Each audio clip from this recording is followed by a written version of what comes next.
கிளிநொச்சியில் ராணுவத்தின் ஆக்கிரமிப்பில் சிறுவர் பூங்கா எதிர்ப்பு தெரிவித்து போராட்டம். கிளிநொச்சியில் ராணுவத்தினரால் நிர்மாணிக்கப்படும் பூங்காவிற்கு எதிர்ப்பு தெரிவித்து போராட்டம் ஒன்று முன்னெடுக்கப்பட்டுள்ளது. குறித்த போராட்டமானது தமிழ் தேசிய மக்கள் முன்னணியின் ஏற்பாட்டில் இன்று மாலை 2:30 மணியளவில் சட்டத்தரணி சுஹாஸ் தலைமையில் இடம்பெற்றுள்ளது. கிளிநொச்சி டிப்போ சந்தியில் உள்ள ராணுவ யுத்த வெற்றி நினைவு சின்னம் அமைந்துள்ள பகுதியில் ராணுவத்தினரால் சிறுவர் பூங்கா அமைக்கப்படும் நிலையில் இந்த எதிர்ப்பு போராட்டம் முன்னெடுக்கப்பட்டுள்ளது. இதையடுத்து சம்பவ இடத்திற்கு விரைந்த காவல்துறையினர் போராட்டத்திற்கான காரணத்தை கேட்டு அமைதிப்படுத்த முனைந்தபோது அமைதியின்மை ஏற்பட்டுள்ளது. மேலும் வீதி போக்குவரத்துக்கு இடமளித்து போராட்டம் செய்ய காவல்துறையினரால் அனுமதிக்கப்பட்டது. இந்த நிலையில் ராணுவத்தினரின் கட்டுப்பாட்டில் உள்ள குறித்த பகுதியை சுற்றியவாறு போராட்டத்தில் ஈடுபட்டதுடன் பிரதான வாயிலை மறித்து அமர்ந்தவாறு போராட்டத்தில் ஈடுபட்டனர். டிப்போ சந்தியில் உள்ள ராணுவ வெற்றி சின்னம் அமைந்துள்ள வளாகத்தில் சிறுவர் பூங்கா ராணுவத்தினரால் அமைக்கப்பட்டு வருகின்றமை குறிப்பிடத்தக்கது.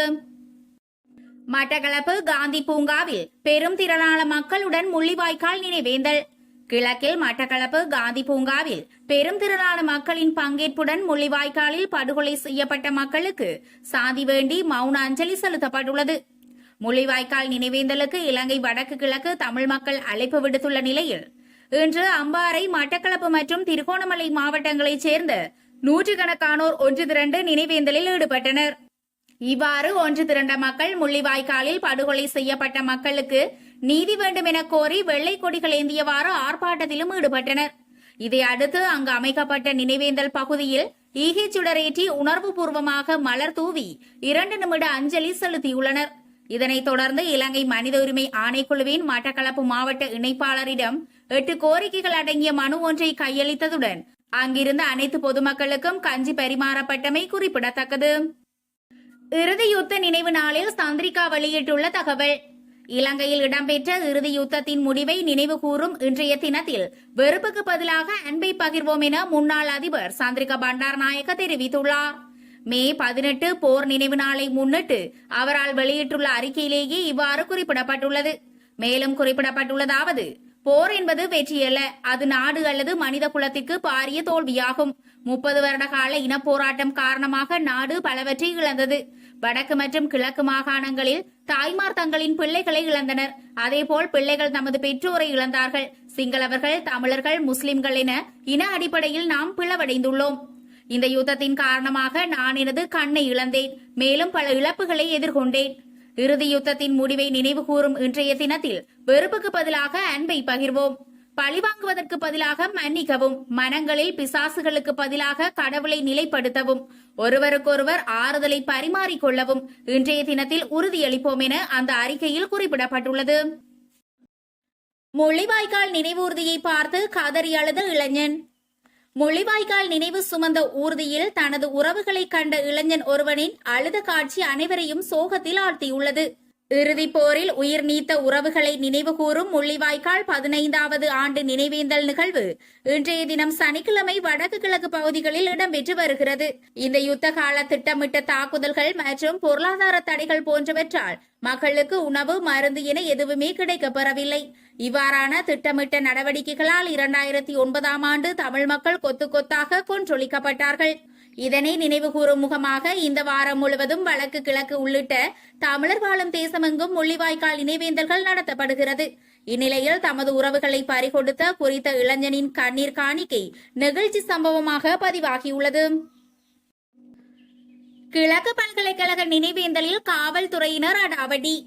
மட்டக்களப்பு கிழக்கு பல்கலைக்கழகத்தில் ஏற்பாடு செய்யப்பட்ட முள்ளிவாய்க்கால் நினைவேந்தல் நிகழ்விற்கு காவல்துறையினர் இடையூறு விளைவித்துள்ளனர். கிழக்கு பல்கலைக்கழக பந்தாறுமுலை வளாகத்திற்கு முன்பாக கலை கலாசார பீட மாணவர் ஒன்றியத்தினால் மே 18 முள்ளிவாய்க்கால் நினைவேந்தல் நிகழ்வானது ஏற்பாடு செய்யப்பட்டிருந்தது.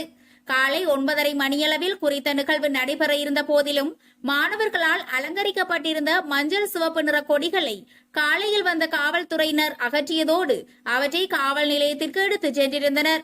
இதன் காரணமாக மாணவர்கள் அங்கிருந்து சென்று பின் கஞ்சியினை வழங்கலாம் என முடிவெடுத்து கஞ்சி காய்ச்சுவதற்கான ஆயத்த வேலைகளை செய்து கொண்டிருந்தனர்.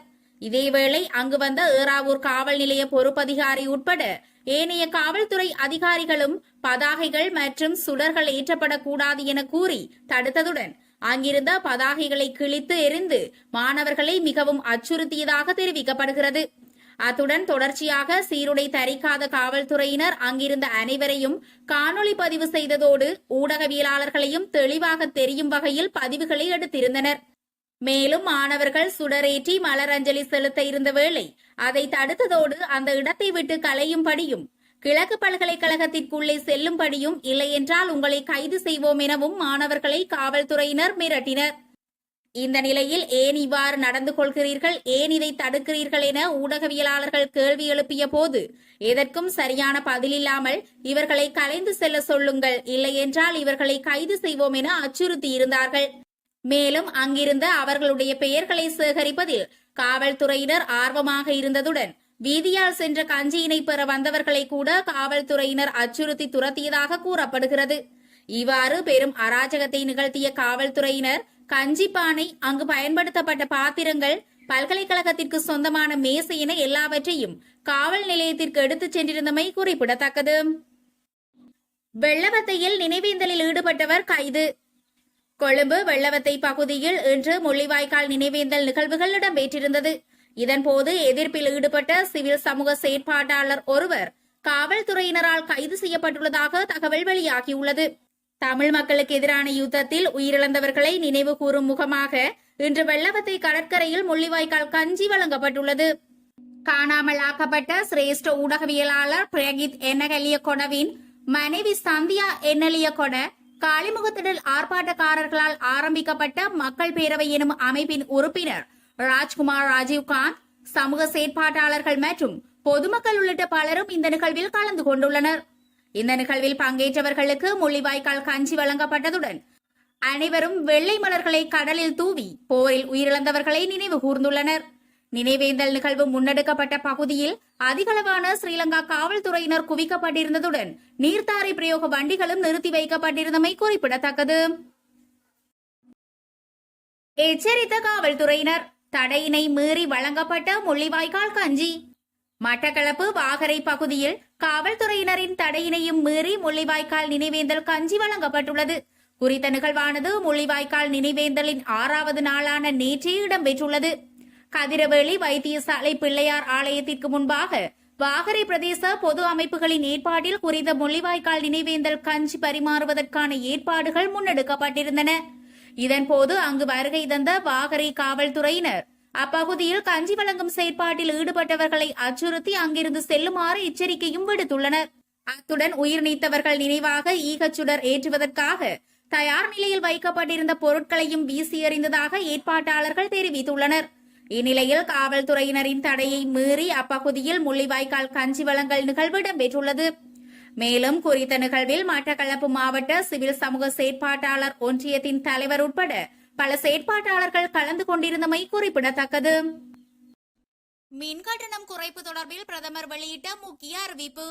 நாட்டில் எதிர்வரும் 2 மாதங்களில் மின்சார கட்டணத்தை குறைக்க திட்டமிடப்பட்டுள்ளதாக பிரதமர் தினேஷ் குணவர்த்தன தெரிவித்துள்ளார். கொலன்னாவ பிரதேச செயலகத்தில் நேற்று இடம்பெற்ற ஊடகவியலாளர் சந்திப்பில் அவர் இதனை கொலன்னாவ பிரதேச செயலகத்தில் நேற்று இடம்பெற்ற கலந்துரையாடலில் அவர் இதனை குறிப்பிட்டுள்ளார். மேலும் தெரிவிக்கையில், மின் கட்டணத்தை குறைக்க வேண்டும், இது தொடர்பில் அரசாங்கத்திற்குள் நாங்கள் பேசி வருகிறோம். இந்த மின் கட்டண குறைப்பை அடுத்த 2 மாதங்களில் நடைமுறைக்கு கொண்டு வர முடியும். உமா ஓயா மின் உற்பத்தி நிலையம் மின்சாரத்தை உற்பத்தி செய்வதால் மின்சார கட்டணத்தை குறைக்க முடியும். அதற்கமைய மின்சார கட்டணத்தை குறைப்பது தொடர்பான கலந்துரையாடல் ஆரம்பிக்கப்பட்டுள்ளதாக பிரதமர் குறிப்பிட்டுள்ளார்.